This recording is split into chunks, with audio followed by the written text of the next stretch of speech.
पिछली कुछ वीडियोस में हमने डिस्टेंस फार्मूला की ज्योमेट्रिक एप्लीकेशंस देखी। डिस्टेंस फार्मूला को यूज़ करके हमने तरह तरह की चीज़ें प्रूव की ज्योमेट्री में। इस वीडियो में हम एग्जैक्टली वो नहीं करेंगे। हम बिना डिस्टेंस फार्मूला को यूज़ किए वही चीज़ें प्रूव करेंगे। जैसे कि ये पहला example, without using distance formula show that the points 3,0, -2, and 8,2 are collinear. अब कोलिनियर का मतलब होता है कि ये तीनों पॉइंट्स एक ही लाइन पे लाई कर रहे हैं। तो अब हमें ये प्रूव करना है कि ये तीनों पॉइंट्स कोलिनियर हैं विदाउट यूजिंग डिस्टेंस फार्मूला। तो एक बार विजुअलाइज कर लेते हैं। ये एक्स एक्सिस, ये वाई एक्सिस और ये हमारे तीन पॉइंट्स 3,0 एक्स एक्सिस पे, 8,2 फर्स्ट क्वाड्रेंट में, -2 थर्ड क्वाड्रेंट में। अब अगर खुद से लाइन बनाने की कोशिश करें जो पहले दोनों पॉइंट से पास करती है, तो देखेंगे कि ये तीसरे पॉइंट से भी पास कर रही है। यानी कि विजुअली तो दिख रहा है कि तीनों कोलिनियर है, लेकिन इसे प्रूव कैसे करेंगे? तो बिना डिस्टेंस फार्मूला के प्रूव करने से पहले एक बार रिकैप कर लेते हैं। अगर डिस्टेंस फार्मूला यूज करना ही होता तो कैसे प्रूव करते? तो देखो, अगर हम इन तीनों पॉइंट्स को ज्वाइन करें और हमें एक ट्राइंगल मिल जाए सुंदर सा, तो ट्राइंगल मिलेगा। ट्राइंगल तो नॉन कोलिनियर पॉइंट से मिलता है, तो ट्राइंगल मिल गया यानी कि ये कोलिनियर नहीं है, और ट्राइंगल नहीं मिला यानी कि ये कोलिनियर है। अब ट्राइंगल मिलने की कंडीशन क्या है? ट्राइंगल तभी बनेगा जब sum of two sides is greater than third side होगी। जैसे ही ऐसा नहीं होता, ट्राइंगल नहीं मिलेगा। यहां पर sum of two sides is greater than third side ऐसा नहीं है। अगर ध्यान से देखो तो पहली साइड ये है और दूसरी साइड ये, इन दोनों को अगर ऐड करोगे तो तीसरी साइड मिल जाएगी। तो sum of two sides is not greater than third side, ये तीसरी साइड कोलैप्स कर गई है इस पे, यानी कि ट्राइंगल नहीं बना, वो एक फ्लैट लाइन बन गई, विच मीन्स ये तीनों पॉइंट्स कोलिनियर है। अब यहां पर हम डिस्टेंस फार्मूला यूज कर सकते हैं इनकी लेंथ निकालने के लिए। ये जो सारा कंसेप्ट है ट्राइंगल कोलैप्स करने का, इसमें लेंथ बहुत इंपॉर्टेंट है। अगर हम ट्राइंगल्स की लेंथ निकाल सकते हैं तो हम ये चीज़ प्रूव कर सकते हैं। बट अब हमें बोला जाता है कि विदाउट यूजिंग डिस्टेंस फार्मूला, यानी कि बिना इनकी लेंथ्स को पता लगाए हमें प्रूव करना है कि ये कोलिनियर है। तो सोचो ऐसा और कौन सा कॉन्सेप्ट है स्ट्रेट लाइंस वाले चैप्टर का जो हम यहां पर यूज कर सकते हैं। एक बार वीडियो पॉज करो। ओके, चलो साथ में करते हैं। अगर हमें डिस्टेंस नहीं निकालनी तो हम डायरेक्शन तो निकाल सकते हैं। डायरेक्शन होती है स्लोप। अगर हम इस पॉइंट से इस पॉइंट की तरफ बढ़ते हैं और ये जो लाइन बनती है इसकी स्लोप निकाल लें, वही स्लोप हमारी आगे वाली लाइन की भी होगी। इसी पॉइंट से अगर हम आगे बढ़ते हैं सेम डायरेक्शन में, तो हम इस पॉइंट पे जाके मिलेंगे। यानी कि इसकी स्लोप और इसकी स्लोप बराबर होनी चाहिए। अगर ऐसा नहीं होता, अगर हम इस पॉइंट पे आके डायरेक्शन बदल लेते हैं, ये थोड़ा ऊपर या थोड़ा नीचे चले जाते हैं, तो ये पॉइंट मिस हो जाएगा। यानी कि इन तीनों को कोलिनियर होने की हमारे पास एक दूसरी कंडीशन मिल गई कि slope of this line segment is equal to slope of this line segment. और स्लोप निकालना वैसे रिलेटिवली ज़्यादा आसान होता है डिस्टेंसेस से।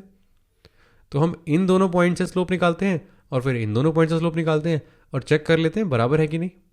अगर बराबर हुई तो कोलिनियर है, और अगर बराबर नहीं हुई तो कोलिनियर नहीं है। स्लोप निकालने का फॉर्मूला ये होता है m equals to y2 minus y1 by x2 minus x1, y coordinates का difference divided by x coordinate का डिफरेंस। तो चलो स्लोप्स निकालते हैं। पहले इन दोनों पॉइंट से निकालते हैं। m1 equals to 0 minus -2 y coordinates का डिफरेंस डिवाइडेड बाई 3 माइनस -2, ये x कोऑर्डिनेट का हो गया। ये हो जाएगा 0 प्लस 2 बाई 3 प्लस 2, यानी कि 2/5। तो पहली स्लोप आ गई 2/5। अब अगर इन तीनों पॉइंट्स को कोलिनियर होना है तो दूसरी स्लोप भी 2/5 आनी चाहिए। तो चलो निकालते हैं। दूसरी स्लोप हो जाएगी 2 माइनस 0 डिवाइडेड बाई 8 माइनस 3, ये हो जाएगा 2/5, यानी कि 2/5। ये भी स्लोप 2/5 आ गई, यानी कि m1 इक्वल्स टू m2। तो इक्वल स्लोप्स हैं और सेम पॉइंट से पास हो रही है। तो इस पॉइंट से पास होने वाली एक ही लाइन होगी जिसकी एक फिक्स स्लोप है जो कि है 2/5। तो यानी कि दो अलग अलग लाइन्स नहीं है, ये सेम ही लाइन है। तो एक ही लाइन पे तीनों पॉइंट्स लाई कर रहे हैं, यानी कि ये पॉइंट्स कोलिनियर है। अब एक और देखते हैं। Without using distance formula show that the points 4,4, 3,5 and -1,-1 are vertices of a right angle triangle. तो एक बार इसे विजुलाइज करते हैं। इस बार हमें प्रूव करना है कि ये तीनों पॉइंट्स राइट एंगल ट्राइंगल के वर्टिसेस है। तो अगर हम इसकी फिगर बनाएं, ये एक्स एक्सिस, ये वाई एक्सिस और ये तीनों पॉइंट्स। अब देखने में तो ये वर्टिसेस लग रहे हैं राइट एंगल ट्राइंगल के, लेकिन इसे प्रूव कैसे करें? तो अगर डिस्टेंस फॉर्मूला यूज़ करना ही होता, एक बार के लिए अगर हमें रिकैप करना हो, तो कैसे प्रूव करते? तो ट्राइंगल की एक प्रॉपर्टी होती है पाइथागोरस थ्योरम, वो राइट एंगल ट्राइंगल में ही लगती है, और उसका कन्वर्स कहता है कि अगर पाइथागोरस थ्योरम लग रही है तो ये राइट एंगल ट्राइंगल है। तो अगर हम ये प्रूव कर दें कि इसका स्क्वायर प्लस इसका स्क्वायर इक्वल टू इसका स्क्वायर है, हाइपोटेनस का स्क्वायर है, यानी कि पाइथागोरस थ्योरम लग रही है, तो हमने प्रूव कर दिया कि ये राइट एंगल ट्राइंगल है। अब इसका स्क्वायर कैसे निकालेंगे? हम इसकी लेंथ निकालेंगे पहले, फिर इसकी लेंथ निकालेंगे और इसकी निकालेंगे। इन लेंथ्स के स्क्वायर की बात हो रही है। और लेंथ कैसे निकालेंगे? डिस्टेंस फार्मूला से। तो यहाँ पर एप्लीकेशन हो रही है डिस्टेंस फार्मूला की। अब अगर बोला जाता है कि डिस्टेंस फार्मूला यूज़ नहीं करना है, यानी कि बिना इनकी लेंथ निकाले, यानी कि बिना पाइथागोरस थ्योरम की बात किए हमें प्रूफ करना है कि ये राइट एंगल ट्राइंगल है, तो ये कैसे करेंगे? ऐसी और कौन सी प्रॉपर्टी है एक राइट एंगल ट्राइंगल की जिसको हम यूज़ कर सकते हैं इस सवाल में इसे प्रूफ करने के लिए? एक बार वीडियो पॉज करो, खुद से सोचो। ऑल राइट, तो जवाब सवाल में ही है, राइट एंगल ट्राइंगल बोल रहा है, यानी कि ये एंगल 90 डिग्री है। अगर ये एंगल 90 डिग्री है तो हम बोल सकते हैं कि ये दोनों लाइंस परपेंडिकुलर है। ये येलो लाइन इस पिंक लाइन से परपेंडिकुलर है। और अगर ये दोनों लाइंस परपेंडिकुलर हैं तो हमने जो अभी यूज़ किया स्लोप, इस कॉन्सेप्ट को यूज़ कर सकते हैं। दो लाइंस परपेंडिकुलर हैं तो उनकी स्लोप्स जो हैं वो आपस में रिलेटेड होंगी। और क्या रिलेशन होता है इन दोनों का? दो परपेंडिकुलर लाइंस की स्लोप्स का प्रोडक्ट हमेशा -1 होता है। दोनों को मल्टीप्लाई करोगे तो -1 आएगा। तो हम ये चेक लगा सकते हैं, हम बोल सकते हैं कि हम दोनों की स्लोप निकालते हैं और उन दोनों को मल्टीप्लाई करके देखते हैं। अगर आंसर -1 आता है तो परपेंडिकुलर लाइंस है, और अगर नहीं आता तो परपेंडिकुलर लाइंस नहीं है। तो दोनों को मल्टीप्लाई करके -1 आएगा तो हम बोल सकते हैं राइट एंगल ट्राइंगल है, वरना नहीं है। तो अब स्लोप से निकालते हैं। स्लोप के लिए फॉर्मूला यूज़ करते हैं। पहले इसकी स्लोप निकालते हैं। ये है 4 - -1 डिवाइडेड बाय 4 - -1, ऊपर नीचे सेम है। ये हो जाएगा 5/5 यानी कि 1। तो इसकी स्लोप आ गई 1। अब देखते हैं इसकी स्लोप क्या आ रही है। ये है 4 - 5 डिवाइडेड बाय 4 - 3। ये हो जाएगा -1/1 यानी कि -1। एक 1 है और एक -1 है, दोनों को मल्टीप्लाई करेंगे तो -1 आएगा।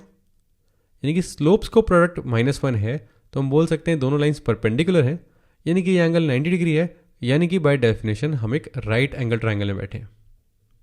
अब एक लास्ट सवाल। Without using distance formula show that the points -2, -1, 4, 0, 3, 3 and -3, 2 are vertices of a parallelogram. तो इसका विजुअलाइजेशन ऐसे होगा, एक्स एक्सिस, वाई एक्सिस और ये 4 पॉइंट्स। अब दिखने में तो पैरेललोग्राम लग रहा है, लेकिन इसे प्रूव कैसे करें? तो पहले डिस्कस करते हैं कि अगर डिस्टेंस फॉर्मूला लगाना होता तो कैसे प्रूव होता।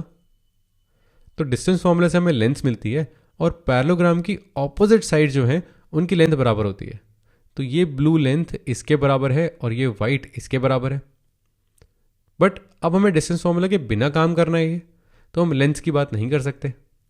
तो ऐसी और कौन सी प्रॉपर्टी है पैरेललोग्राम की जो हम यहाँ पर यूज़ कर सकते हैं? एक बार वीडियो पॉज करो, खुद से सोचो। ओके, तो ऑपोजिट साइड्स सिर्फ इक्वल नहीं होती, ऑपोजिट साइड्स पैरेलल भी होती हैं। जो जवाब है वो हमारा सवाल में ही है। पैरेललोग्राम तब बनता है जब ऑपोजिट साइड्स पैरेलल होती हैं। तो ऑपोजिट साइड्स की स्लोप निकाल सकते हैं। अगर इसकी स्लोप इसके बराबर और इसकी स्लोप इसके बराबर, अगर ऐसा कुछ हो जाता है तो हम बोलेंगे कि ये पैरेललोग्राम है। तो यानी कि इस बार हमें इन चारों की लेंथ नहीं निकालनी, सिर्फ स्लोप से काम हो जाएगा। तो स्लोप निकालते हैं। पहले इसकी निकालते हैं। m1 हो जाएगा 0 - -1 बाय 4 - -2, 0 + 1 बाय 4 + 2 यानी कि 1/6। अब इसकी स्लोप भी 1/6 आनी चाहिए अगर ये दोनों पैरेलल हैं तो। चलो निकालते हैं। ये है 3 - 2 बाय 3 - -3। ये हो जाएगा 1/3 + 3 यानी कि 1/6। तो ये दोनों तो पैरेलल आ गई, 1/6, 1/6। अब ये देखते हैं। इसकी स्लोप है 3 - 0 बाय 3 - 4। तो हो जाएगा 3/-1 यानी कि -3। अब इसकी देखते हैं। ये हो जाएगा 2 - -1 बाय -3 - -2। 2 + 1 3, -3 + 2 -1। तो 3/-1 यहाँ भी आ गया, ये भी -3 हो गया। तो चारों स्लोप्स निकालनी है। ये दोनों ऑपोजिट लाइंस जो हैं इनकी स्लोप बराबर और इन दोनों ऑपोजिट लाइंस की इनकी स्लोप भी बराबर, तो यानी कि ऑपोजिट साइड्स आर पैरेलल, तो हम बोल सकते हैं कि ये एक पैरेललोग्राम है।